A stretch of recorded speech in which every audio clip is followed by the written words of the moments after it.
Wendy Portfors, welcome to the Rocky Mountain Writer Podcast. Thanks, Mark. Thanks for having me. Absolutely. It's kind of fun. You're not right immediately in the Colorado area. It's always great to have Rocky Mountain fiction writers members who are far flung, and you're a little bit far flung. Tell us where you are. Currently, I live in a small little place called Diamond Valley, probably about 30 minutes from Banff. Most people know where Banff is, or about 35 minutes from Calgary. So just southwest of Calgary. And so the Rocky Mountains are our backdrop. So it's a beautiful location. I live on a golf course. So it's a great location. Yeah. Gives you lots. Your winter? Oh, well, I try to be away for part of the winter. So it was bitter cold here. And we actually had snow this morning. Like spring has not sprung here yet, right? Yeah, wow. That's the problem with being close to the mountains. It's beautiful, but you also, we get late springs and early winters, right? So that's what you put up with. Yeah, that's great. I was in Banff once. It's an absolutely beautiful spot, beautiful town. It is. It's getting a little overrun with people now through COVID, everybody being out. So it's extremely busy now for sure. Even our area, we're in what's called Kananaskis country, and great hiking, horseback riding, that sort of thing, but lots of people. Yeah. Well, tell us first how you got connected and how long you've been connected with Rocky Mountain fiction writers. Well, I'm a new member. I've been following Rocky Mountain probably for the last year and reading newsletters and going in and listening to podcasts and doing all that.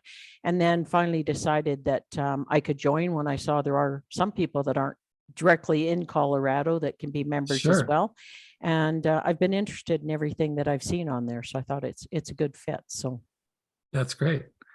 That's great. Well, let's start. How long have you been writing? And I know we're going to talk about some nonfiction, which is absolutely great. I think a lot of fiction writers, go back and forth a little bit. Tell us, or did you come in on the fiction side or come in on the nonfiction side? And how long have you been writing? Okay, so a little bit about my background. I was a banker for 36 years in Canada, and I traveled a lot with my job. So I commuted, we owned a farm at one time, and so it was very difficult to sit down and find time to write. So I did snippets of writing and did a lot of short stories, and a lot of those short stories, of course, would have been fiction, based on the people I met in my career, based on our farm life. And my very first writing was a children's book about a golden retriever who leaves the city and moves to the farm and his antics. And that basically was a true life story that happened. And, you glorify it for kids and that sort of thing. So technically, I think I've been puttering at writing like a lot of people, for 30 years. And then once I retired, I could sit down and dedicate some time to actually writing. And my first published book was called Remembering Love, published by Balboa Press. And it kind of chronicles a snippet of my life from when my husband of that time was a husband of 39 years, was diagnosed with an inoperable brain tumor. And so it was my journey kind of going from being a career banker who was in charge of everything and could control my life, to being his caregiver and ultimately to being widowed. And so through the widows that I had met and things, I decided to write that book about that journey to hopefully provide inspiration, motivation to other widows to look at it and go, wow, I had it easier than this lady. I had lost a lot of my support systems and stuff through traveling and living. I lived in Panama for a period of time. So that was my first book. A lot of my short stories, I've written short stories. I've been published 3 times in Chicken Soup for the Soul books. So I'm very proud of that because it takes a lot to get published in those.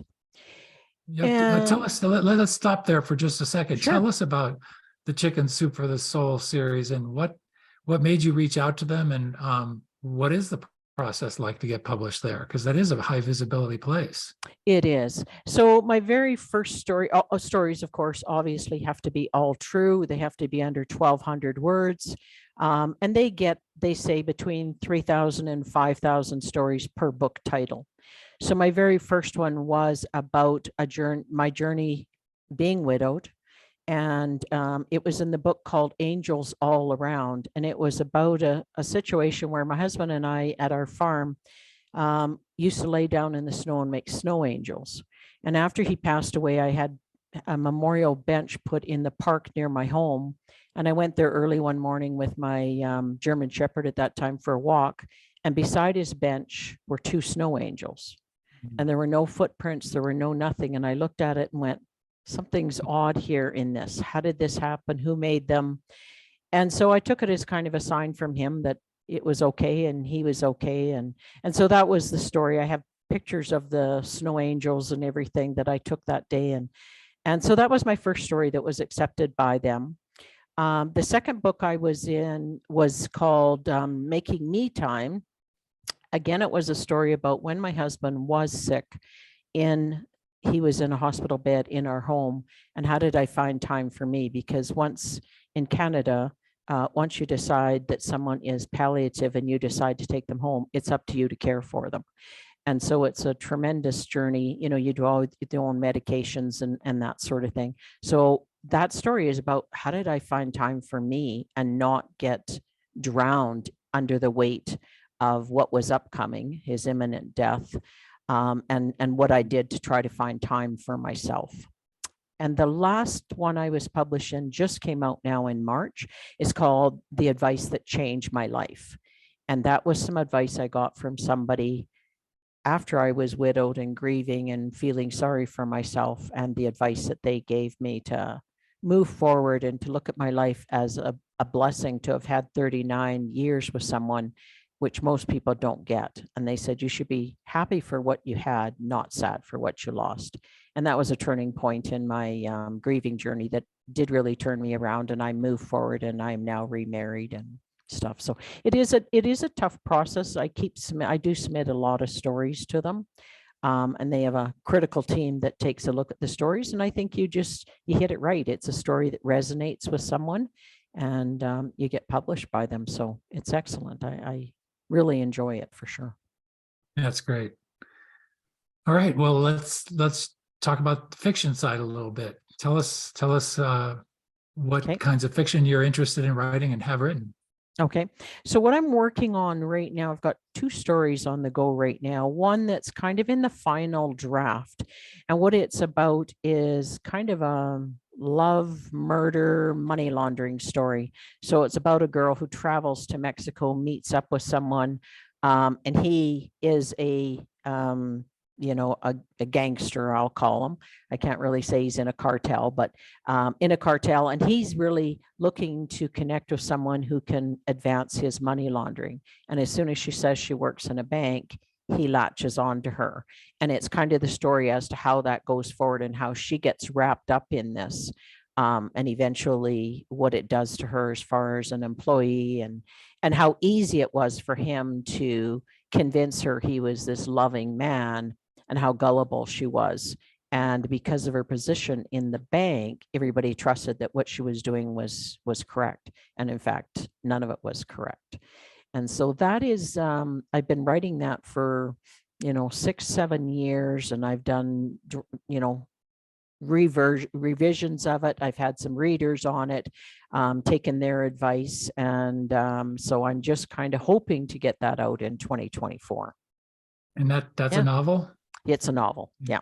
Yeah. What's been the biggest challenge for you in putting that together over the last 6 years? Well, I think just working on a lot of other projects, some family, I think the pandemic slowed everybody up, some family health issues with a family member of mine, and just some of those, challenges life kind of gets in the way. I did publish an anthology, but it was a nonfiction during COVID in 2021 of true stories. And that kind of stopped me for a bit in moving forward with this. And it's the problem with the novel is starting it based on my history. I need to now get it period set, because so much has changed in the banking environment, and everything that happens now with FinTrack and everything, the way we track money in the banking system is different than what it was when I first set the book about. So now I need to period set it so that I'm not, that's where I'm at now, is making sure that all the references I'm making still are in the time period that the book is, and that I haven't kind of brought in things that kind of happened after that. So that's where I'm at now, is just doing that fine tuning of a lot of that. And then, you know, as you know, if you try to publish it or send it out to somebody, that could be a 2-year process as well, right? Yeah. So Right, it's not a quick process in Canada, for sure. It's not a quick yeah. process at all. So, and then I'm also Yeah. working Well, on another. let's just hang on Sure. one second. Just before you leave the novel, is that set up more like a murder mystery or a thriller? What would No, you? I murder mystery for sure. Okay. Yeah. Okay. Yeah. So, Yeah. and so does she become, who's the, without giving too much away, who's the victim and who's the detective or protagonist who's going to solve the She murder? is kind of everything. It starts off with his murder, actually. And then what happens is, because she's entangled in the bank, and they realize the things that she's done that lead to money laundering, she loses her job and she's going to be charged. And so she leaves to go to Mexico to try to discover who this man truly was, because she ends up with him under, that's not his name. In the course of it, she's kind of married him and he's married to someone else, and it's kind of a long thing. So she tries to unravel all of that with the help of a Canadian police officer and a Mexican police officer who try to help her get it all unraveled. And then in the end, yeah. So Wow. So, yeah. and is So most it's a of that, lot of pieces in it. yeah. And is most of it set in Mexico? A large part of it is set in Mexico. That's where she meets them. Then they come back to Canada, and then everything he's told her about having been, he said he was Mexican born, but an American. And so all those things, it takes her time to unravel all that, to find that all of that is all just lies, that all he was doing was using her. And she goes through all the things she remembers that he told her, and none of it's truthful. So it's kind of a mystery as you follow her along this path, thinking, what is there anything that she knows that's truly truthful, right? So yeah. So she learns a lot about herself too. Yeah. Is it set in a town where you've been, or a fictional town? It is set at a resort and everything that I have been to, that I've changed the name for, and everything, kind of the location and that sort of thing. And that's the same with the bank, right? You have to change the name of the bank. And it's hard to find a name that's not connected to some other bank in Canada or the US or something, right? So covering all those things off, I had a perfect name. And then somebody that read it went, okay, this is connected or sounds very similar to a bank that's in Louisiana or something. I'm, oh, what's the chances, right? So anyways, so I'm just working on that. And does this project have a working title? Not yet. No, I did have it. It was called Return to Ixtapa, because it was in Ixtapa, Mexico. And I've had a couple of people say that doesn't really grab me. You know, you need something that's going to grab me. And so, I've got a couple of other ones kind of on the back burner. And I, a few people have said, you wait till it's read, and then you know, where does it take you? Because the original title, the story's kind of veered off in different directions, right? Yeah. So, So good. All right. And before we get to the next sort of chapter, so to speak, about your fiction writing, is the mystery writing, is that inspired by a certain author you like, or author? Do you read a lot of mysteries? Is this a genre you enjoy? I read a lot of different things, and it seems I go through phases. Like right now, I'm reading a lot of historical fictions, and I just read Sarah's Key by Tatiana de Rosnay, I think is her name, which is very interesting, but it's set with about Jewish family in the Second World War.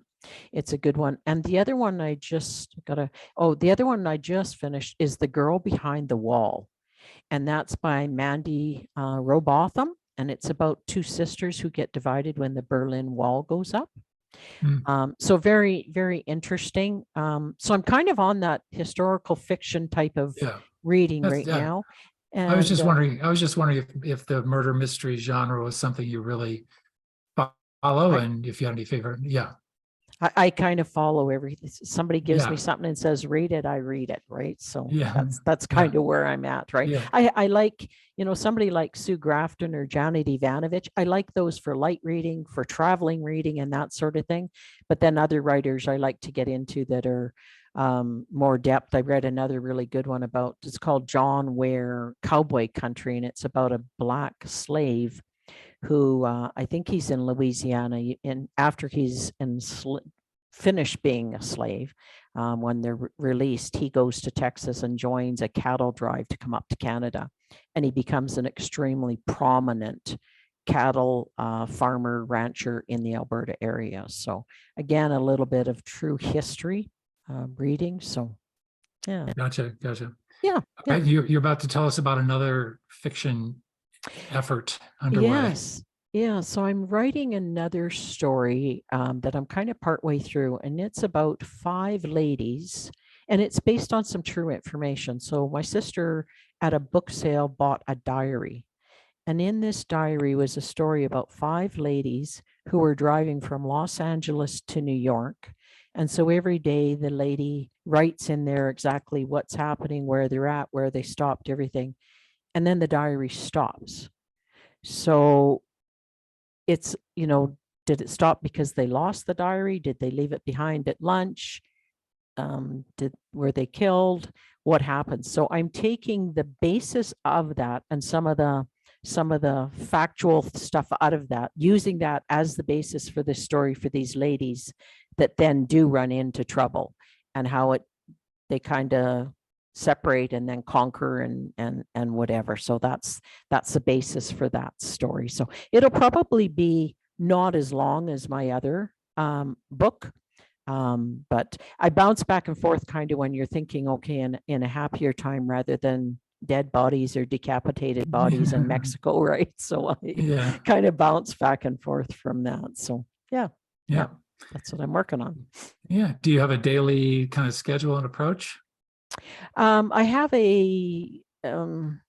I can't say I do it daily. I certainly write a lot more in the winter months.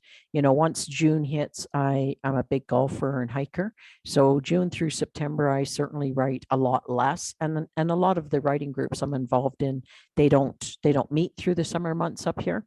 So it kind of gives you your hiatus to work slowly on some things.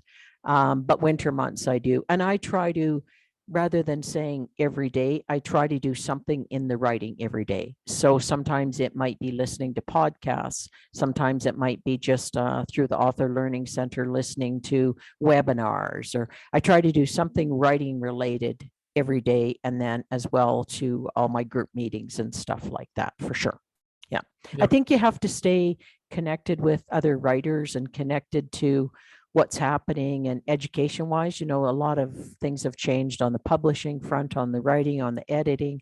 So I like to listen to a lot of webinars about those sorts of things. And from every area, I listen to webinars that people that are writing children's books or fantasy books or mystery books or anything, right? So just to kind of, I Yeah, think you can garner something from everybody. yeah. Well, I'm always looking for good podcast recommendations. Do you have any that you particularly like? Rocky Mountain Fiction Writers has some very good Oh, ones. I wasn't setting that up for, yeah, but thank you. There's some really good writing ones too. Do you have any other favorites? I'm just always looking for ideas, but I can't, you know, yeah, just draws me a yeah, blank off yeah. of there. I listen to a lot of stuff on the Author Learning Center, if you're familiar with that Mm, site. And they have a lot of learnings on there, and they're more video type of educational series. So I listen to a lot of those, but I just listened to a really good podcast, but I'm trying to think of, it'll come to me as we chat, yeah. I'm sure. And I Okay. do listen Okay. to the ones, Chicken Soup. Amy Newmark puts out a lot of podcasts as well, so I do listen to hers. Yeah. Great. Excellent. What do you think is your reason for writing? What do you get out of it? What is the pleasure for you in it? And just looking back over the years, you've been writing for quite a while now. Why do you think you picked this up? I think originally my mother used to say I was a good storyteller. Um, And I don't know if that's truthful or not, because compared to some of the writers I know and people I know, they are certainly way better at storytelling than I am. I think my original book was more about inspiration and showing people that you could go through a really, really bad time in your life and you can come out the other side and you can move forward. So I think from an inspirational, motivational point of view, some of those messages are good. And I think that's why I like the Chicken Soup series as well, is there's something in there for everyone. Doesn't matter what stage of life you're at, doesn't matter what you've been through, you can always come out positive. If you look positive, you can find the positive message, right?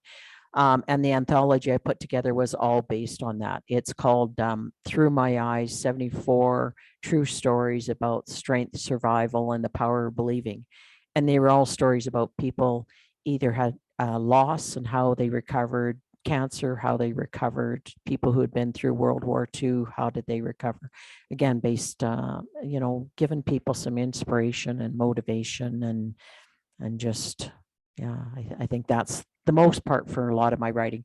The fiction writing, hopefully, will be more just for fun, Yeah. to something good to get out there and read. And the story about the ladies is really interesting because, again, it's based on fact, who these people were to start with, and then what happened to them. And you can go in a million different directions as to what happened to them, right? So, Yeah. but I think, yeah, and I like to share, a lot of my friends that are writers and all that. We try to support each other and in our books and that. So, yeah. Yeah. Do you find some of your work in the nonfiction side in terms of telling inspiring stories and just that kind of point of view, which I appreciate so much? Do you find that moving over into fiction in terms of thinking about your characters and how they perceive the world and just sort of seeing some places where they overlap a little bit? I think so. And I think, the best advice I think is out there for writers is it says, write what you know. And Mhm. so a lot of mine is based on, my background, the people I've met. And when I'm out walking, I always have a little notebook because I'll meet somebody on the trail and I'll kind of write something down or a description of them or something will pop into my head that I can throw into a story. And I keep all of that. And, I lived on a quarter section farm and we farmed and we had cattle. And how did that, little snippets of that I can still use into my stories. And a lot of short stories that I send out to anthologies and stuff, those are all based off of things that have happened in my life, right? Kind of like the Irma Bombeck that you use the crazy people in your life and you can come up with lots of stories. And I lived in Panama for a period of time as well. And so that is a whole nother culture and everything. And I think some of the things from that, I try to draw on that and put into the stories and my travels. My husband and I are international house and pet sitters. So we travel Ah, all over now in retirement and take care of people's homes. We stay in very nice homes and pets and the antics of those. And so I bring those into a lot of my short stories as well. So, yeah, I think, yeah, I've heard about that pet business. You have to get vetted, right? And yeah, approved. You have to do this big a process. And yeah. then once you start doing it, you get rated and reviewed and Mhm, mhm, recommended. mhm. And There's as a long as lot of you, different, yeah, sorry. yeah.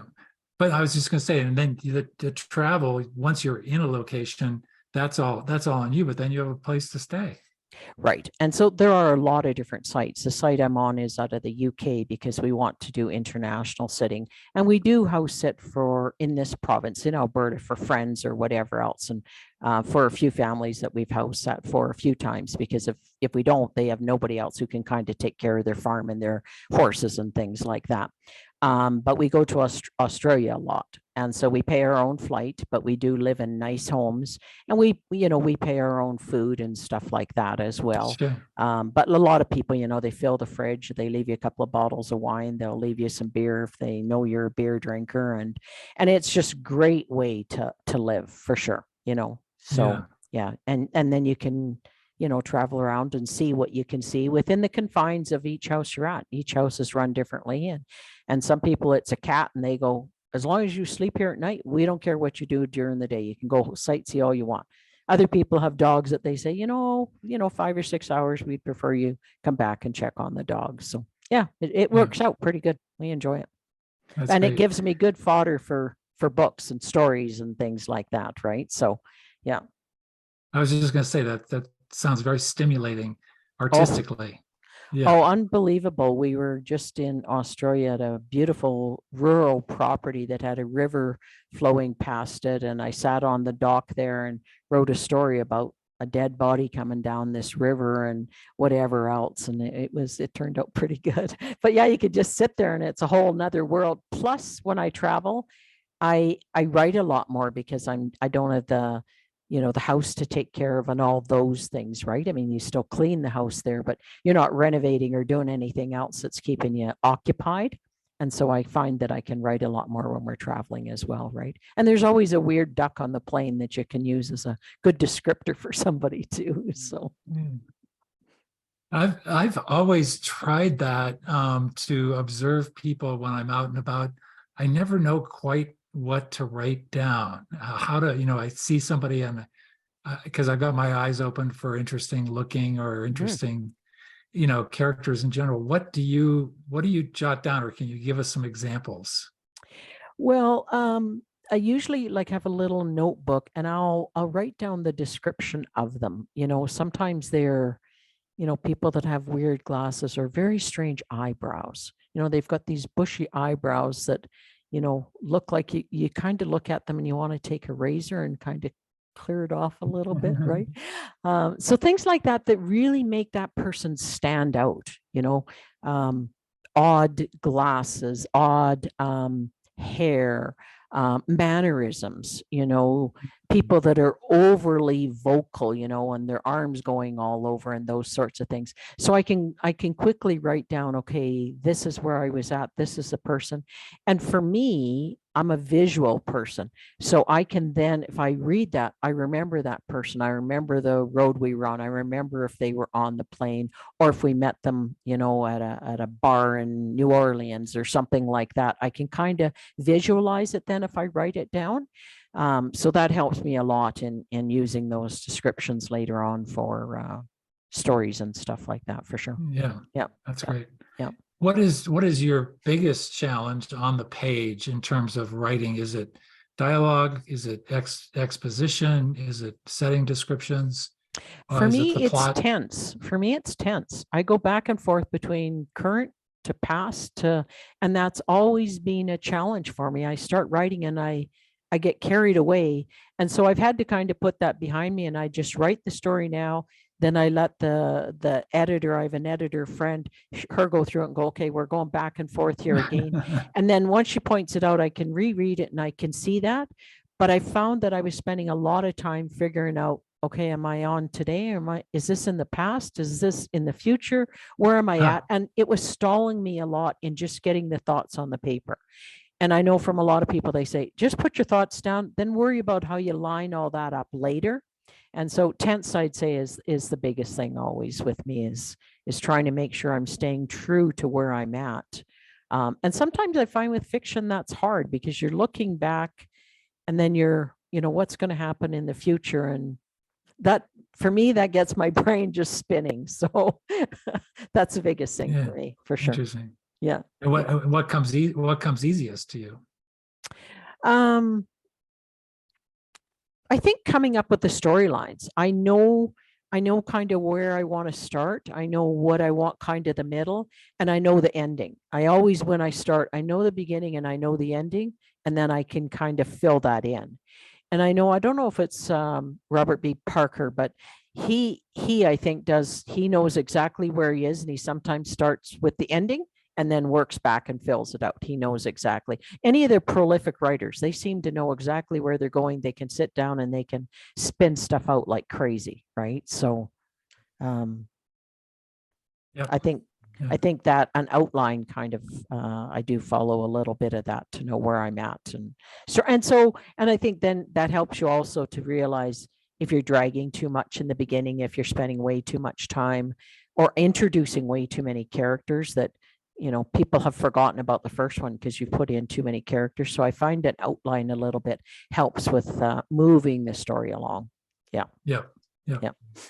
So kind of a few last questions as we start to wrap up here, but what is that for you, what are the pros? And I assume there are no cons, but what are the pros, the advantages of having a career in writing where you can go back and forth between fiction and nonfiction?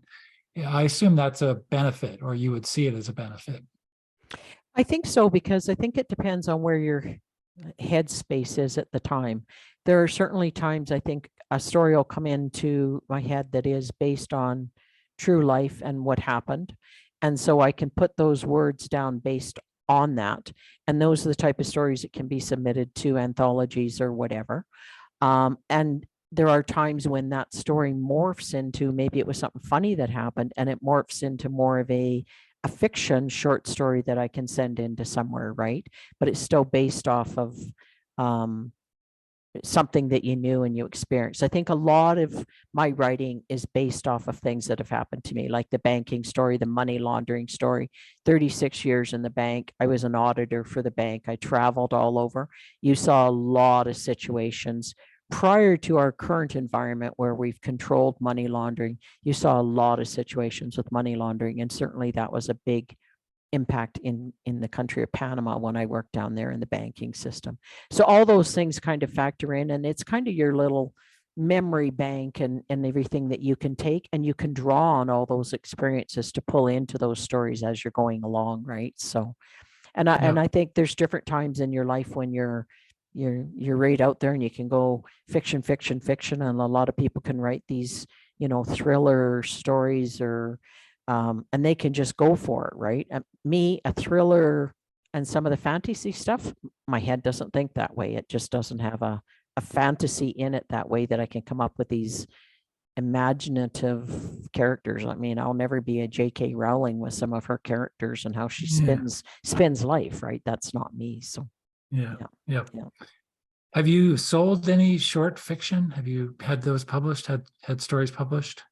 No, all the stuff I've sent has been to magazines or to friends that are putting together anthologies and stuff like that. That's the way. And the only ones I've been paid for have been the nonfiction ones, right? So which sound like they generated some income.